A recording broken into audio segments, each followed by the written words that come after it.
pummel the Rays at the Trop. Nice bounce back win. Let's break it down on today's Locked On Twins postcast.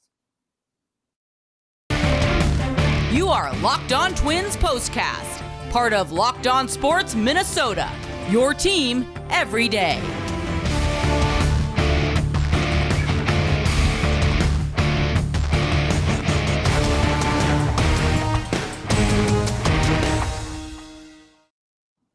And welcome to another edition of our Locked On Twins postcast. Today is Saturday, April 30th. I'm the host of Locked On Twins, Nash Walker, here with writer and reporter at Access Twins, Brandon Warren. Before we get started, this Mother's Day, give mom something she'll treasure forever with fine jewelry from BlueNile.com. And Locked On Sports listeners get $50 off $500. This podcast exclusive is only good through Mother's Day. Use code Locked On at BlueNile.com. Brandon, what a bounce back win for the Twins, beating the Rays 9-1 at the Trop. I think coming in, not a ton of confidence in this pitching matchup. Chris Archer, Shane McClanahan, who's just been outstanding, and he was great today, but the Twins find a way. I'm sorry, I'm distracted here. I've got Harper behind me. I wasn't too encouraged by the pitching matchup. Obviously, McClanahan is incredible, and 11 strikeouts show that he can be as dominant as anybody in the game. But, obviously,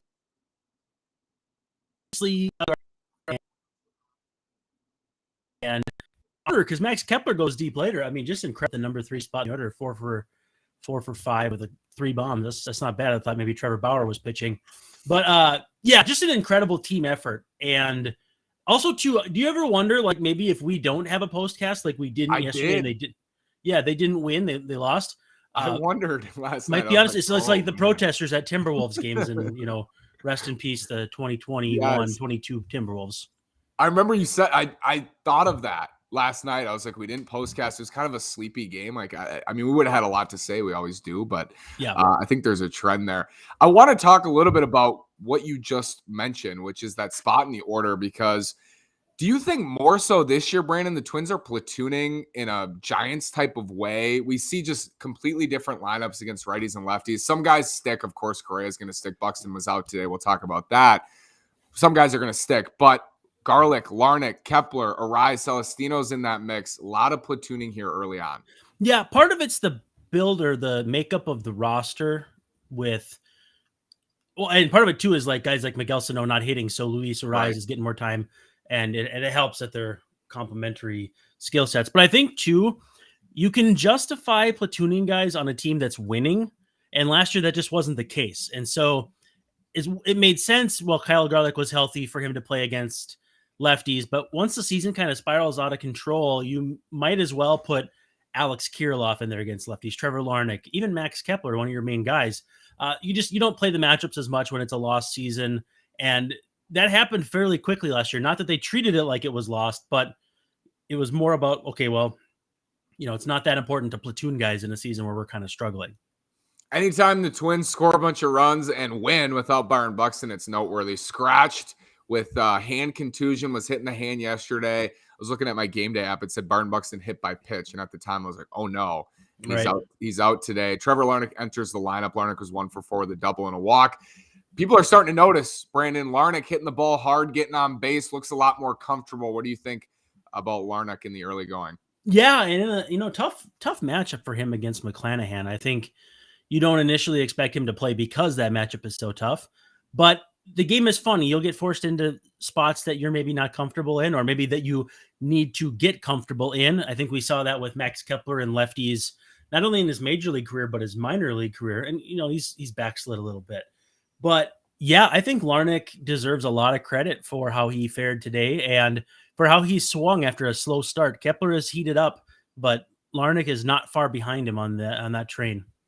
Feels like when it rains, it pours both ways. Things are going well. Things are going really well. Things are going poorly. Things are going really poorly. Something that's going well right now, Brandon, Carlos Correa. A bunch of hits in the last couple of games. Do you think Correa is officially back here and ready to produce?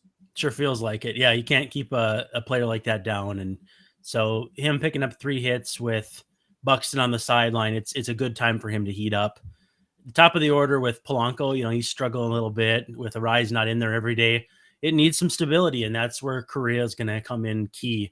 And again, too, I I keep pinching myself thinking Carlos Correa is on the baseball team that I watch every single day. It's crazy. It still just doesn't feel real. It's wild. Let me tell you about BetOnline. BetOnline.net is your number one source for all your betting stats and sports info. Find all of the latest sports developments, league reviews, and news, including this year's basketball playoffs, and of course, the start of the Major League Baseball season. Go over to BetOnline.net. The man of the hour, Brandon, haven't even mentioned him really. Kyle Garlick hits 2 home runs. I'm not surprised because he just hits lefties, and when he gets up and counts against lefties, he does damage. He's been doing it for 2 years now. Yeah, you could say garlic mashed, which was already a joke I made on Twitter, and I'm not sorry for it. It makes sense for guys like this to have roles on teams that believe they're going to win.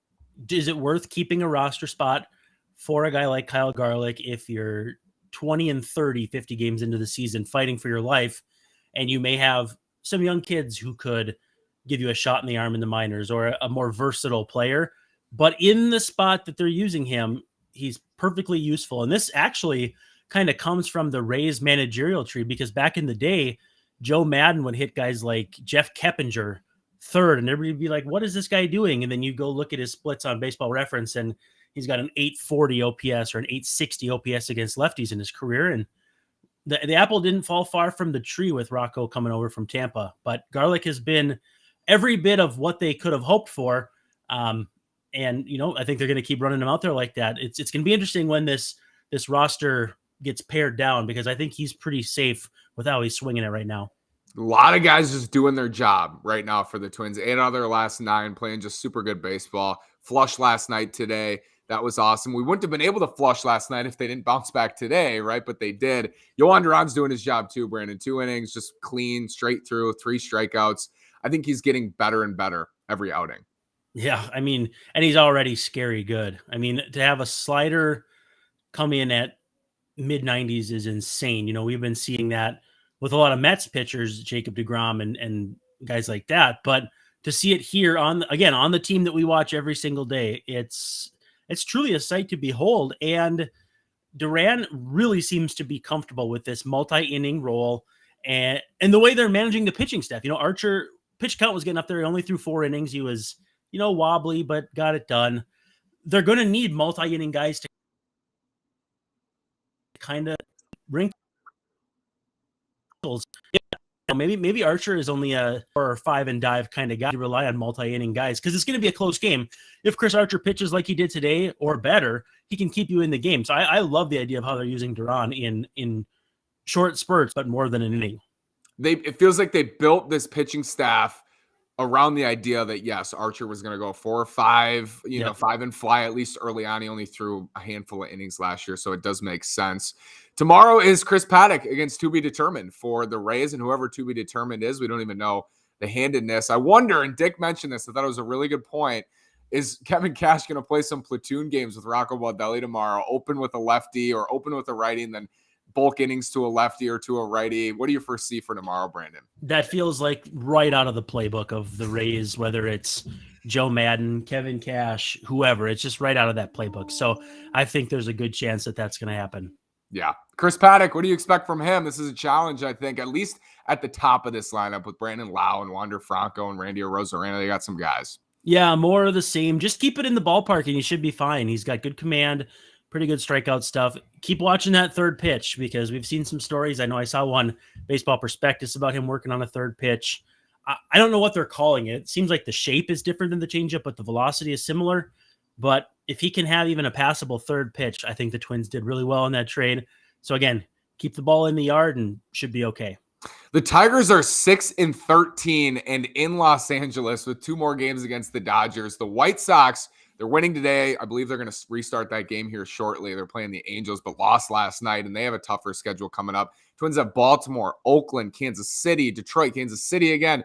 We've talked about it a lot, Brandon, throughout the month of April, that May is a lot lighter. Twins are in first place. Do you think that it's conceivable they could stay there for another 2-3 weeks, a month? I think looking at the schedule, it's possible. Yeah, they weathered the early season storm in more ways than one. It wasn't just a schedule, but it was a slow start. Buxton being hit or miss in terms of being on the field, more hit than miss, but still less than you'd like. Correa struggling. I mean, some of their bigger bats, Kepler was off to a slow start. Polanco is kind of ebbing and flowing, and right now numbers not looking so good. So Sano's done nothing. Gary Sanchez hasn't done that much. It's really truly impressive of what this pitching staff has done as 180 from last year to get them to this point, and May should be every bit as good, if not better. Series finale 12-10 tomorrow from the Trop. Chris Paddock against TBD. I'm sure he'll be good, whoever it is. Brandon, thank you so much. We'll talk again tomorrow after hopefully another Twins winner and a series win. Thanks again, sir.